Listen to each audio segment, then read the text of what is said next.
ഈ പ്രപഞ്ചത്തിലെ ഏറ്റവും ശക്തമായ 6 ഇൻഫിനിറ്റി സ്റ്റോണുകൾ നിങ്ങളുടെ കയ്യിലുണ്ടെന്ന് കരുതുക. ഏകദേശം 15 വർഷം മുൻപ്, അതായത് 2011 ഫെബ്രുവരിയിലേക്ക് നമുക്കൊന്ന് പോയി നോക്കാം. SS രാജമൗലി എന്ന ഡയറക്ടർ പ്രഭാസ് എന്നൊരു തെലുങ്ക് ആക്ടറിനെ വെച്ച് ഒരു പുതിയ പടം അനൗൺസ് ചെയ്യുന്നു. കൃത്യമായി ആ സമയത്തേക്കും സ്ഥലത്തേക്കും നിങ്ങൾ പോയി നിങ്ങളുടെ കയ്യിലുള്ള ഗൗൺലെറ്റ് വെച്ച് ആ പ്രൊജക്റ്റ് അപ്പോൾ തന്നെ ക്യാൻസൽ ചെയ്യിക്കുന്നു. അവിടെ ഒരു പുതിയ ടൈം ലൈൻ പിറക്കുന്നു. നിങ്ങൾ ചെയ്ത ആ ചെറിയ മാറ്റം കാരണം ഈ കാലത്തിലെ ഇന്ത്യൻ സിനിമ തന്നെ വേറെയായി എന്ന് പറഞ്ഞാൽ വിശ്വസിക്കുമോ? അങ്ങനെ മാറിപ്പോയ ഈ ടൈം ലൈൻ കാണാൻ നിങ്ങൾ തയ്യാറാണോ?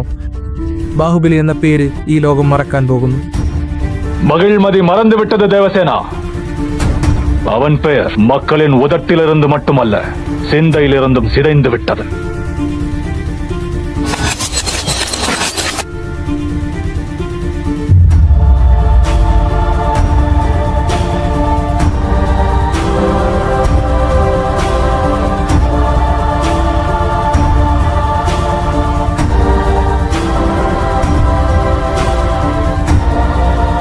ആദ്യത്തെ മാറ്റം.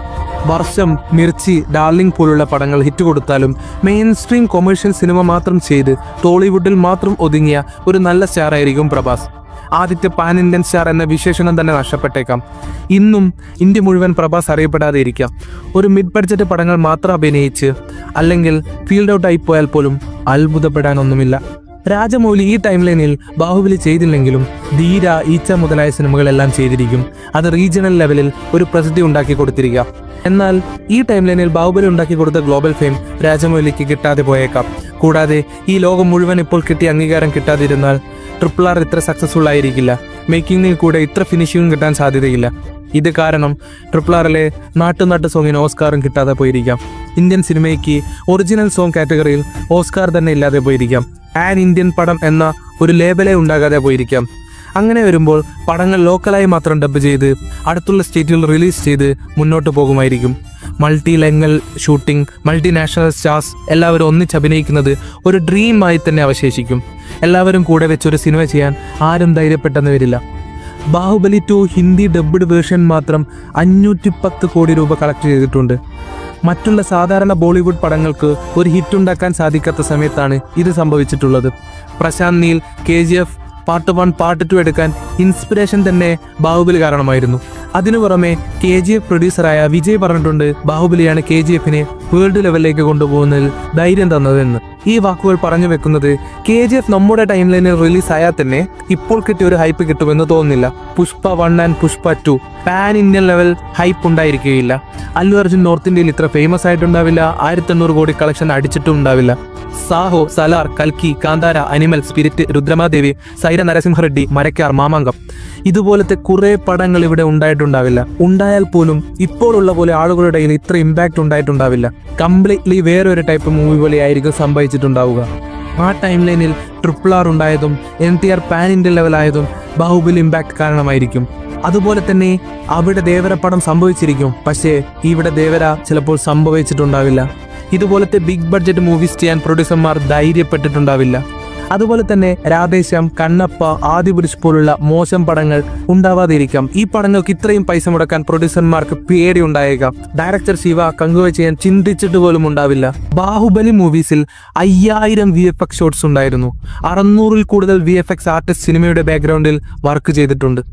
അവരെ എല്ലാവരെയും ഹോളിവുഡ് സ്റ്റാൻഡേർഡിലേക്ക് പുഷ് ചെയ്യാനുള്ള ഒറ്റക്കാരാണ് ബാഹുബലി പ്രൊജക്ട്. ഇതൊന്നും നടന്നില്ലെങ്കിൽ ഇപ്പോൾ നമ്മൾ VFX CGI ഒക്കെ ഇപ്പോൾ കിട്ടിയ വിവരങ്ങളിൽ എത്തിയിട്ടുണ്ടാവില്ല. നമ്മുടെ നാട്ടിൽ VFX ഇഷ്യൂസ്റ്റ് പടങ്ങൾ ഉണ്ടായിട്ടുണ്ടാവില്ല. അതുപോലെ തന്നെ ബാഹുബലിയുടെ VFX സ്റ്റുഡിയോ ആയ മകുട VFX ഇപ്പോഴുള്ള ഒരു ഉന്നതിയിൽ എത്തിയിട്ടുണ്ടാവില്ല. ഒരു ചെറിയ VFX ഹൗസായി തന്നെ ഉണ്ടായിരിക്കാം. അതുപോലെ തന്നെ ഇന്നത്തെ ഇന്ത്യൻ ബോക്സ് ഓഫീസ് കളക്ഷന്റെ ഗ്രോത്ത് ഉറപ്പായും സംഭവിച്ചിട്ടുണ്ടാവില്ല. ബാഹുബലിക്ക് ശേഷമാണ് ബോക്സ് ഓഫീസ് കളക്ഷന് വേണ്ടിയുള്ള ഒരു ഓട്ടം തന്നെ തുടങ്ങുന്നത്. ഇന്ത്യൻ ബോക്സ് ഓഫീസിനെ നമുക്ക് രണ്ടായി തിരിക്കാം: before Baahubali and after Baahubali. ജനങ്ങളുടെ ഇടയിൽ ബോക്സ് ഓഫീസ് കളക്ഷന്റെ ലിമിറ്റ് തന്നെ റീസെറ്റ് ചെയ്യാൻ ബാഹുബലി കാരണമായിരുന്നു. ഏത് നടൻ ഹയസ്റ്റ് ഗ്രോസർ അടിക്കും, ഏത് സിനിമ ഹയസ്റ്റ് ഗ്രോസർ അടിക്കും എന്ന ഒരു ഫൈറ്റ് തന്നെ ആളുകളുടെ ഇടയിൽ ഉണ്ടാക്കാൻ ബാഹുബലിക്ക് സാധിച്ചു. ഒരു കഥയെ 2 പാർട്ടാക്കി റിലീസ് ചെയ്ത് അതിൽ ജനങ്ങളെ മുൾമുനയിൽ നിർത്തുന്ന ഒരു പുതിയ രീതി പോപ്പുലർ ആക്കിയതും ബാഹുബലിയായിരുന്നു. മുഴുവൻ കഥ പറയാതെ മർമ്മപ്രധാനമായ ഭാഗത്ത് വൈ കട്ടപ്പ കിൽ ബാഹുബലി എന്നൊരു ക്ലിപ്പ് ഹാങ്ങറോട് കൂടി പടം അവസാനിപ്പിക്കുന്നത് ഇന്ത്യൻ സിനിമയ്ക്ക് റയർ ആയിട്ടുള്ളൊരു തോട്ടായിരുന്നു. അതിനെ മെയിൻ സ്ട്രീമിലേക്ക് കൊണ്ടുവന്ന് കറക്റ്റായി ഇംപ്ലിമെന്റ് ചെയ്തു ബാഹുബലി. ഇതൊക്കെ സംഭവിക്കാതെ ഇരിക്കാം ഈ ടൈം ലൈനിൽ. പ്രഭാസിനെ മാത്രമായിരുന്നില്ല കരിയർ എസ്റ്റാബ്ലിഷ്മെന്റ് സംഭവിച്ചത്. റാണ, അനുഷ്ക, രമ്യ കൃഷ്ണൻ, സത്യരാജ് തുടങ്ങി എല്ലാവർക്കും ചേഞ്ച് സംഭവിച്ചു. ചിലർക്ക് ഈ പടം ഒരു കംബാക്ക് തന്നെയായിരുന്നു. സോ ഇത് ഈ ടൈമിൽ ഇല്ലാതെ പോയിരിക്കാം. കുറെ പേർ ഫീൽഡ് ഔട്ട് ആയി പോയിരിക്കാം. Not just actors, music director Keeravani മുതൽ സിനിമാറ്റോഗ്രാഫർ സെന്തിൽ കുമാർ വരെ ആരുടെയും കരിയറും ഇത്ര ഹൈ ലെവൽ എത്തിയിട്ടുണ്ടാവില്ല. எல்லாம் உணர்ந்த சோதியே பலைமகள் உன் பாதியே பலைமகள் உன் கைதியே.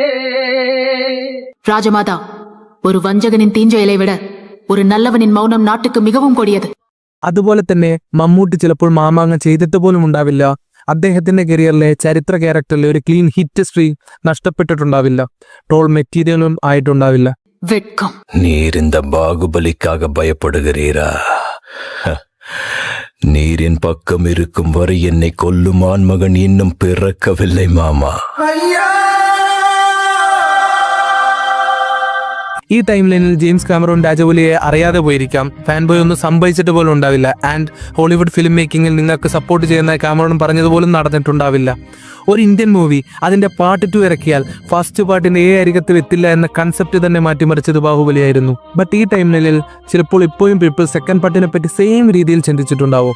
Masala type movies, vigilante type commercial heroes ഒക്കെയാണ് ഇവിടെ സംഭവിച്ചിട്ടുണ്ടാവുക. ലാർജർ ദാൻ ലൈഫ് ക്യാരക്ടേഴ്സിനെ റൈറ്റേഴ്സ് ആൻഡ് ഡയറക്ടേഴ്സ് അത്ര വേഗം എഴുതി വെച്ചിട്ടുണ്ടാവില്ല. Because of success and fail. So ഈ ഒരു റവല്യൂഷണറി ചേഞ്ച് ഒരിക്കലും നടന്നിട്ടുണ്ടാവില്ല. ഒരു പടം ജയിക്കാൻ ഭാഷ ഒരു പ്രശ്നമാണെന്ന് ഇപ്പോഴും ആൾക്കാർ ചിന്തിക്കുന്നുണ്ടാവും. ശരിക്കും ബാഹുബലിയുടെ സക്സസ് ആണ് മലയാളം മൂവീസിനും വലിയ ക്യാൻവാസിലേക്ക് മൂവി ചെയ്യാനുള്ള പ്രചോദനമായത്. എല്ലാത്തിനും മുകളിൽ 2 ബ്രഹ്മാണ്ഡമായ പടങ്ങളെടുത്ത് അതിനുശേഷം റീകട്ട്, റീമാസ്റ്റർ എല്ലാം ചെയ്ത് വീണ്ടും റിലീസ് ചെയ്ത് ഇന്ത്യൻ സിനിമയ്ക്ക് ഒരു സിംഗിൾ ലെജൻഡറി തിയേറ്റർ എക്സ്പീരിയൻസ് കൊടുക്കാൻ പറ്റിയതും ഒരു ചരിത്രമാണ്. പക്ഷേ ഈ ടൈം ലൈനിൽ ഇതൊന്നും നടന്നിട്ടുണ്ടാവില്ല. ബാഹുബലി പോലത്തെ ഒരു ബ്രഹ്മാണ്ഡ സിനിമ നമ്മൾ ആഘോഷിച്ചിട്ട് പോലും ഉണ്ടാവില്ല. ബാഹുബലി മൂവി ആളുകളൊക്കെ എങ്ങനെയൊക്കെ സ്വാധീനിച്ചിട്ടുണ്ടെന്ന് അറിയാൻ വേണ്ടി ഞങ്ങളൊരു സർവേ എടുത്തു. നമുക്കിനി അവരുടെ വാക്കുകൾ നോക്കാം. ഇയാളുടെ സ്കൂൾ ടൈം ലൈനിൽ കട്ടപ്പ എന്തിന് ബാഹുബലിയെ കൊന്നു എന്നും ട്വിസ്റ്റുകളൊക്കെ ചർച്ച ചെയ്തിട്ടുണ്ടായിരുന്നു. കൊന്നതിനുള്ള റീസൺ ലീക്കായി എന്ന് പറഞ്ഞ് മെസ്സേജ് ഫോർവേഡ് ചെയ്യുകയും സ്കൂൾ ലൈഫിൽ ചർച്ച ചെയ്യുകയൊക്കെ ചെയ്തു. ഈ സ്കൂൾ ലൈഫിലെ മോസ്റ്റ് മെമ്മറബിൾ ഡേയ്സ് ആയിരുന്നു അത്. ഈ ടൈം ലൈൻ ഇതൊക്കെ മിസ് ചെയ്യപ്പെട്ടേക്കാം. ഇയാൾക്ക് ജിമ്മിൽ പോകാൻ ഒരു മോട്ടിവേഷൻ ആയത് ബാഹുബലിയായിരുന്നു. ബാഹുബലിയിലെ ഫിസിക്ക് കണ്ടാണ് ജിമ്മിൽ പോയത് എന്ന് ഇയാൾ പറയുന്നു. സോ ഇത് ഈ ടൈം ലൈനിൽ സംഭവിച്ചിട്ടുണ്ടാവില്ല. ഫിലിം മേക്കർ ആകണം എന്ന ആഗ്രഹമുള്ള ഇയാൾക്ക് ഇമാജിനേഷൻ മുഴുവൻ നമുക്ക് സിനിമയാക്കിയെന്ന് കാണിച്ചു കൊടുത്ത ബാഹുബലിയായിരുന്നു. ബട്ട് ഈ ടൈം ലൈനിൽ ഈ ഒരു ഐഡിയ ഇയാൾക്ക് കിട്ടാൻ ചാൻസ് ഇല്ല. എപ്പോഴും പടങ്ങൾ പ്രിന്റ് കണ്ടിരുന്ന ഇയാൾക്ക് ഈ പടത്തിന്റെ സെറ്റ് നേരിട്ട് കണ്ടപ്പോൾ പടത്തിന്റെ ക്രൂ ആൻഡ് കാസ്റ്റ് കൊടുത്ത എഫേർട്ടിന്റെ വാല്യൂ മനസ്സിലാക്കുകയും പിന്നീട് എല്ലാ പടങ്ങളും തിയേറ്ററിലോ OTT-ലോ കാണാൻ തുടങ്ങുകയും ചെയ്തു. ഈ മാറ്റം പോലും സംഭവിച്ചിട്ടുണ്ടാവില്ല നമ്മളുടെ ടൈം ലൈനിൽ. വളരെ ഇമ്പോർട്ടൻ്റ് ആയിട്ടുള്ള മറ്റൊരു പോയിന്റ്, നോർത്ത് ഇന്ത്യൻസ് നമ്മളെയും നമ്മളുടെ പടങ്ങളെയും വളരെ മോശമായിട്ടായിരുന്നു പണ്ട് കണ്ടിരുന്നത്. എന്നാൽ ആഫ്റ്റർ ബാഹുബലി തെലുങ്ക്, തമിഴ്, മലയാളം, കന്നഡ എന്ന് വേറെ ഇൻഡസ്ട്രി ഉണ്ട് എന്ന് അവർ മനസ്സിലാക്കുകയും സിനിമകൾക്ക് റെസ്പെക്ട് തരികയും ചെയ്തു. നമ്മളുടെ സൗത്ത് ഇന്ത്യൻ ഓരോ ഇൻഡസ്ട്രിക്കും ഒരു അംഗീകാരം ലഭിച്ചു. ഈ ടൈം ലൈനിൽ ഇത് സംഭവിച്ചിട്ടുണ്ടാവില്ല. ഇയാൾ തെലുങ്ക് പഠിച്ച് അടുത്ത കൊല്ലം ഇന്ത്യ വിസിറ്റ് ചെയ്യാൻ വരുന്നു. ഒറ്റ റീസൺ, ബാഹുബലി. ഈ ടൈം ലൈനിൽ ഇത് സംഭവിച്ചിട്ടുണ്ടാവില്ല. തെലുങ്ക് മൂവീസൊക്കെ കത്തിയാണ്, ക്രിഞ്ചാണ് എന്ന് പറഞ്ഞ ആളുകൾ നീ ബാഹുബലി ഉണ്ടാക്കിയ നാട്ടിൽ നിന്നാണ് എന്ന് പറഞ്ഞപ്പോൾ പ്രൗഡായ ഇയാൾ. ഈ ഹാപ്പിനെസ്സും പ്രൗഡ് ഫീലും ഈ ടൈം ലൈനിൽ കിട്ടിയിട്ടുണ്ടാവില്ല. ഒരു സാധാരണ റിവെഞ്ച് ഡ്രാമ, സിമ്പിൾ സ്റ്റോറി ഇത്ര ബ്യൂട്ടിഫുള്ളായി എഴുതാനും ക്യാരക്ടറൈസ് ചെയ്യാനും കഴിയുമോ എന്ന് ആലോചിച്ച് വണ്ടറടിച്ച് ഇയാൾ റൈറ്റർ ആകാൻ ഇൻസ്പയർഡായി. ബട്ട് ഈ ടൈം ലൈനിൽ നമുക്ക് നല്ലൊരു റൈറ്ററിനെ മിസ് ചെയ്യപ്പെട്ടേക്കാം.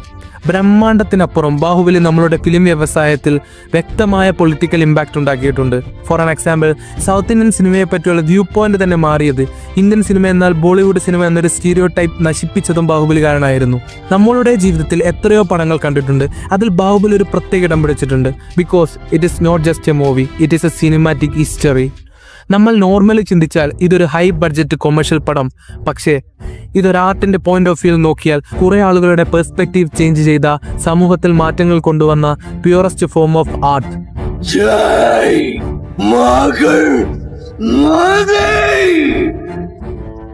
സോ ഈ മൂവി നമ്മുടെ ടൈം ലൈനിൽ റിലീസ് ആയില്ലെങ്കിൽ ഇത്രയും പ്രശ്നങ്ങൾ സംഭവിച്ചേക്കാം.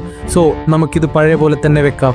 അതുകൊണ്ട് തന്നെ ഞാൻ പറയാൻ ശ്രമിക്കുന്നത് എന്തെന്നാൽ, പരമേശ്വര, ഇവൻ വാഴ വേണ്ടും. മഹിഴ്മതിயின் அரியாசனத்தில் அமர இவன் வாழ வேண்டும். அப்போ மகேந்திர பாகுபலியோட பையன் அடுத்து ராசவாயிடுவானா? சிவன் மனசுல என்ன இருக்குதோ எனக்கு எப்படி தெரியும்?